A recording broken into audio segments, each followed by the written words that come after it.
Sometimes it just takes you being empathetic enough to step into their shoes, understand their pain, and speak to them in a language that they understand. They are your assignment. Now, mislabeling.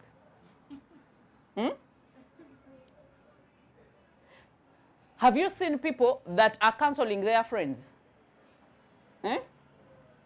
You've seen them. While their friends are like, taida chatugamba, they are busy. Yeah. You know? Like, and sometimes they say, a prophet will not have honor in their own. So sometimes even within your friends, they have your back, but maybe you will never have like the honor. Yeah. When they come to your events, they have come to fill up the number. They have not come to learn. And sometimes they will not even criticize. Sometimes they will not even be mindful about what you're doing. They're just looking on, but they are saying, Gango afe, tugende tumubererewo. But they are not your assignment. And then sometimes we have made our associates our assignments. You send yourself, like someone sent you. Have you ever been sent to the market? You find that the thing that you were sent to buy was not there. And then you bought a copy of what you were sent to buy. I know. And sometimes you buy something that is, for example, someone sends you for a Coke Zero, and because you found Coke, you're like, yeah, let me take Coke. Like, they are totally different. Like, as far as the East is from the West, is an original Coke drinker and the one who drinks Coke Zero. So, some people will never be your assignment. Even when you want them, you're like, let me become a coach so that I can sit them down and tell them how life is done. And then you go to your associates. Whenever they look at you, they see how you started when you were, you know, musiufu. And so they see you at the same level. By the way, for them, you never grow. You never. They are your associates. And by that, they will even ask you they will even tell you how you have changed, how you have become more demanding, how you speak more, who is spoiling you. Why? Because they never thought that in marriage there is growth. And that growth must be upheld. While you are growing, I should understand you are growing and I am growing. And 10 years from now, we are going to like different things. And if I wasn't putting on high heels, I will be putting on high heels. And then you'll be saying, it seems you're enticing someone at your work. So the room for growth. So your assignments, let me tell you, when you are assigned to someone, you will feel that you are emptying yourself in that someone. You will feel like you are adding value. When you find the right, and that's why I say find the right crowd and create the right tribe. Sometimes we have tribes, but we are like in constant conflict, antagonistic. Because you want to impose on them. And that is why I usually tell leaders that it's okay for people to outgrow us. And Tim usually says it even better than I say it. Hilda, we don't create human beings. God creates human beings, brings them to us, to lead them for that season. When they outgrow us, let's clap for them. Let's cheer them on in the next dreams, and let's love on them and speak good of them. But have you ever seen leaders that tear down people, that outgrow them? Taina jagenda. Momwe mieze ebiri ajja kubanga. You get it? That's not right. So if you are assigned to people, you are emptying yourself in people. And that is why I usually say that my greatest accomplishment is the us that are in this room and the people that are viewing us online and on TV. For as long as you grow and you're able to hold other people's hands and you're able to cause impact and transformation, you have paid me. That is my greatest. I don't need anything else. I don't need you to do anything for me. I want you to grow more than, I want you to perform at a higher level than me. Because then, if you perform at a lower level than me, then I have not achieved anything. I have not done my assignment well. But when you speak, someone should be able to say, who is in that girl's life? Yeah. Who is in that guy's life? When you speak, they should say, my goodness, the eloquence, the authority, the audacity, the confidence. Who is this person? Okay? That will be my greatest achievement. So I want you to understand your assignments and understand that your assignments, because you are doing a work in them, you don't want them to be under you or for the rest of your life. Yeah. No, you want them to grow. And the more we let people grow, the more they want to be at our feet. Yeah. Because as leaders, we must attract leaders. We must not subdue and force leaders or people to work with. Okay? So when someone becomes an assignment, and from an assignment, sometimes they will become an associate. From an associate, they can become a friend. Okay? Number 4. The kinds of people that we need in our lives are mentors, advisors, guides. For all the times that I have sat and I am still sitting under mentorship, I count it a privilege, and I count it that for every coin I have spent, I am not investing in a mentor, I'm actually investing in myself. I'm investing in myself. What I am doing is I am facilitating their journey to them facilitating me. So whether I am contributing resource-wise or money-wise, I am investing in myself. And that means I believe in myself too much that I can bet on myself and that I can invest in myself. That I love myself too much that I can invest in myself. That I believe my future is greater than today, that I am going to invest in that future that I envision. There are so many of us that think, or that God has placed some leaders in our lives, and some of the greatest mentors are not going to be your direct leaders. No. Some of them are going to be people that you have never met. And they're going to mentor you. And they're going to hold your hand. And sometimes they're not going to be the kinds of people that maybe have achieved a lot in life or have gone way ahead of you and they have everything that you don't have. But it takes you being attentive and it takes you being attuned, because a mentor is supposed to make you better. And the reason as to why we have to be very careful about who mentors us is sometimes, if you're not careful, you can only grow to the magnitude of your mentor if you're not careful. But that is not the intention of mentorship. The intention of mentorship is that the mentee will supersede the mentor. That is the intention of mentorship. But what we have in place right now is that the mentor will remain superior. But that's not how it is. Do you know how people are misreading into that? It's because that as a mentee or as a person who has been mentored, the best way for you to receive from a mentor is submission.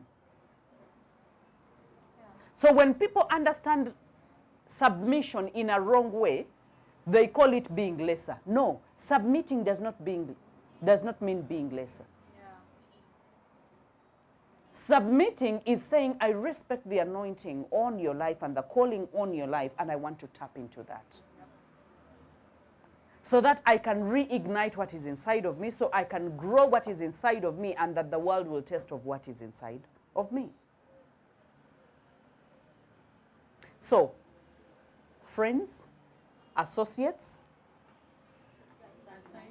assignments, and mentors.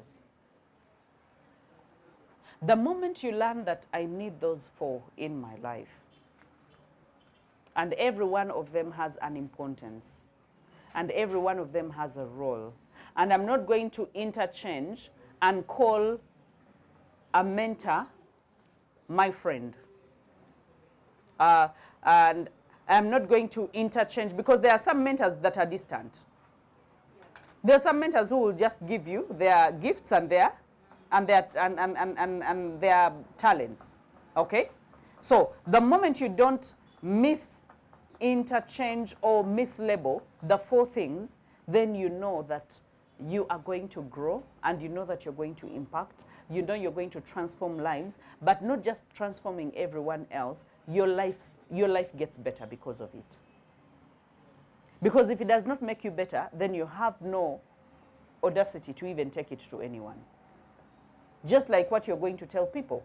If it does not help you, if it's not touching, if it is not mind-blowing, then no one is going to perceive it as important. So even when you have you ever read statements and you felt they made a lot more sense to you, and then you say it to someone and it just doesn't. It's a normal statement, and then you're like, which planet do these people come from? It's possible they are not at your level of understanding things. It's possible you need to give them a little more time. That is why I say that if you create content, I want you to create content for a P7 dropout.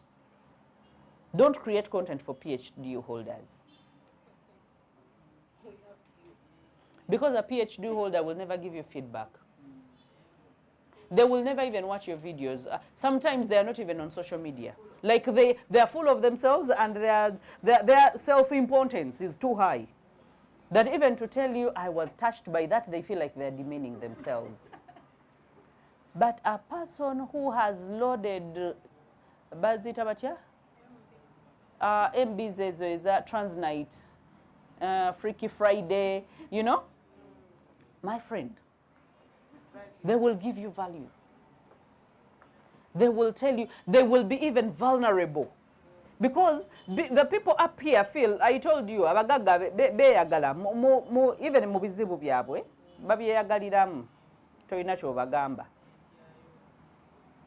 But the middle status, the lower status, that is why it is so easy for the middle status to cross into the upper status and the lower status to cross into the middle status and grow into the upper status. But very easy also for the ones that are up to come down, because maybe they've missed a point. So I want us to take so seriously the 4 types of people, because we are going to meet these people, we are going to create these friends, and then some people are going to come to us with problems relating with mislabeling these fields. So we should be able to help them, and we should be able to hold their hands. My question is, I think I've been one of the people who have been misallocating people in my life. Someone comes into your life and you think is a friend. Everyone is a friend to you. Yeah. So my question is, how can I best differentiate someone or people who come in my life? Yeah. Okay. Now, you realize that everyone comes into our lives the same way. You bump into them. You're employed for the same job. You go to the same church. Just like we meet anyone in the world, we meet. Okay? So while you meet, you're strangers. You meet as strangers, right? Say hi, hi. And sometimes when the frequency of meeting becomes more often, you start asking, where do you work from? Where do you go to school? What do you do with your life? You realize now they're becoming an acquaintance. You know a little bit about them, but you don't know everything about them. So now they're becoming an acquaintance and an associate from being a stranger. Okay? So that means when they become an acquaintance, they're acquaintances who will make it a point to rub shoulders with you. As in, you work with so many people, but this person just finds ways of asking, have you had lunch? I can actually, I'm going to get lunch. Can I get you lunch? What do you usually have? So before you know it, they know the kind of coffee you take, so they can bring it without asking you. They know the kind of food you eat. They will even tell others, you know, that person does not do this. I remember Coach Fifi one time, she told people, what? Baby shower? For who? You're wasting your time. It's like, you know, why? Because over the years, she has been with me, that she will even tell me, the way I saw you look, I just interpreted your look and knew exactly what you were saying. You get it? Now, that is a person that has gone through the layers, as in, they have been sieved through time. So before you know it, they're like, they get to know your child is sick. Okay, no clubber, they are coming to the hospital. I'm like, hey, how are you? They bring a teddy bear, and you know, and then before you know it, they're asking you, hey, how is she? Bichi, bichi. So you start getting the liberty of sharing bits and pieces of your life with them, your struggles, and then before you know it, you're trusting them because I've told you something that no one knows around the workplace, but have not had it anywhere. So they have created trust. So before you know it, you're like, are you going for lunch? Let's go together. Before you know it, at weekend, you're bored. Can we have a coffee? Before you know it, so you realize that it's a graduation process from one step to another of creating that kind of friendship. By the time, say, someone is my friend, that means even when chaba guddeko, you're going somewhere, you're like, the way I know so and so agenda kujira mu legging, let me take an extra lesson. You know, because like she's your friend, she knows you, you're not that careful. You know? If you know, you will know your friend's weaknesses. That, by the way, I sent her for this, but chances are she's going to bring something different. And before you know it, Sabagambi, she brought something different. You get it? So, but those, and sometimes people apply for friendship. You know how they apply for friendship? Not in written, but they avail themselves. You get it? And not because they are looking for anything or because they want anything from you. No. That is why some people have applied for friendship maybe from your life and maybe you've misread them. And maybe you have not even given. There are so many people that we have turned down for the level of friendship. You're like, not today. Not today. Even the way you respond to your WhatsApp messages. Do you realize that you respond to different people differently? Yeah. There are those ojachi kubaho bukubi. There are those ojachi kushoninga. There are those you will call them madam even when you have no intention of calling them madam. There are those, you get it. Why? Because they have earned that place in your life. There are those you will just say good morning and you will not feel guilty about just saying good morning as a word. No chireka wow. And then there are those you will feel the need to add on and tell me it's not the truth, or I'm the one who is overthinking these things. You will even feel bad for not adding on another. There are people that you will even feel afraid to address them by their first names. Yeah. You get it? So, different seasons and different savings and different applications, but it's a gradual process. Yeah. Yes, please. Yes, now for me, I don't know, can I call it being an introvert in a way? I don't know. I wouldn't want to term it that way. But I could find myself enjoying myself, like way too much. Yeah. Like I even just stepping out in the crowd, I could feel uncomfortable. Like I'm even wasting a lot of time. Even like for those churches that could take long to pray, I could be like 1 hour, when is it ending? Like then I go back to my room and be like alone. So now, until when, I don't know what happened. Okay, maybe, was it depression? I was hit so hard to the point that I could not even tell my mom that I have this problem. Like, I didn't have anyone to talk to because I always be like, yeah. And then when I had that episode happening, then a certain counselor sat me down because they took me through that rehab and what. And so then this counselor tells me, you know what? You need to allow people in your life. You're all facing this because you feel like you're alone in the world. Like, even my mom could just be like, maybe Sharon, you lack something. But I could never tell her, Mommy, I'm lacking this. I could just find myself about how, but so now, growing up from that level of counseling and the rehab, whatever that happened. So now I'm at a point like, I'm like, now how do I approach people? Like, I'm like, how far can I give myself? I don't know the limits. I don't know. I just be like, I just speak. I don't know. I'm just there. Fumbling. Yeah. Swimming in the deep waters. The thing is, do you know that these things we are not supposed to overthink? We are not supposed to overthink. The reason as to why we are overthinking it is because we feel the need to retrain and reprogram our minds for a different thing. Because of situations, sometimes we carve in to ourselves that we fail to open up again our lives. Especially when we are adults, the innocence of childhood is so sweet.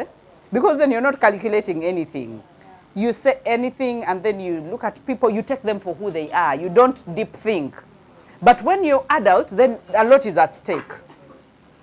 Because you've been betrayed before, you've been backstabbed before, so now you are very careful. You've had other people hurt in relationships and friendships, so now you're very calculative. So when someone tells you that, you know what, open up, you need a support system.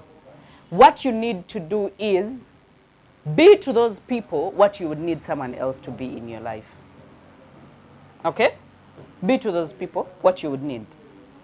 And sometimes availability is all that it takes. Like, be available. Someone has invited you for a party, you go. Before you know it, because when you're in a place, a lot of things happen. Because you will find that, okay, there's something that needs to be cut or something that needs to be put right, and maybe you'll ask someone about something, and before you know it, you are involved. Before you know it, you know a number of people. So next time you go back, everyone is hugging you, because they have seen you before. And maybe you were handy in one way or another. And, you know, so it's you being able to step out of your shadows and of your hiding and just saying, you know what, I'm going to be very intentional with this. I'm going to stretch myself. This is not what I want, but I'm going to be uncomfortable, create the discomfort in order to earn what I want to get. For example, there are so many mothers that contribute to everyone in the village, everyone that is having a wedding. Do you know why?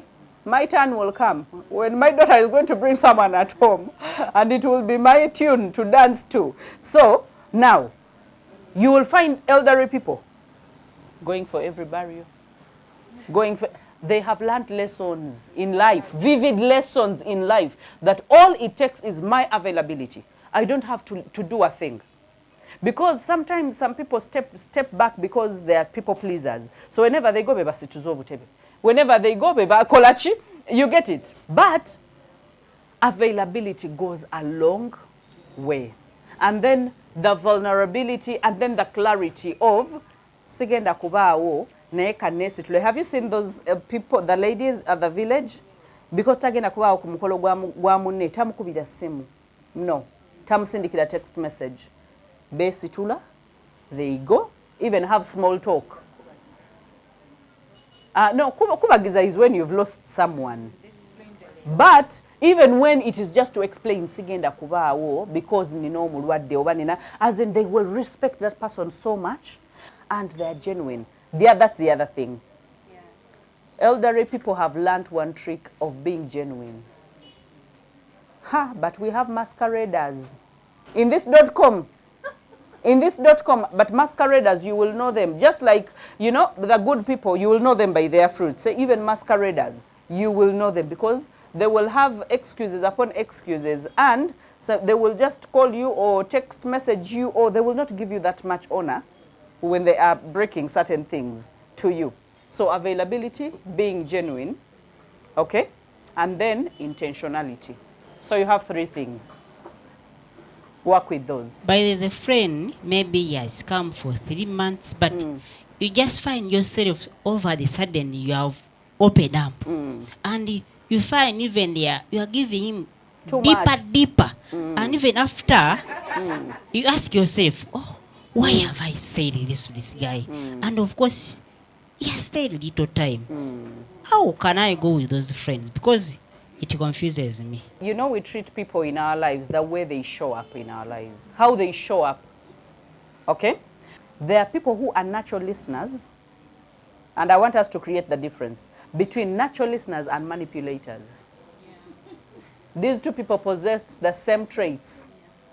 Because the manipulators have trained long enough to know that I can prompt you, and I can even share part of mine, but maybe what is not even true, to get the truth from you.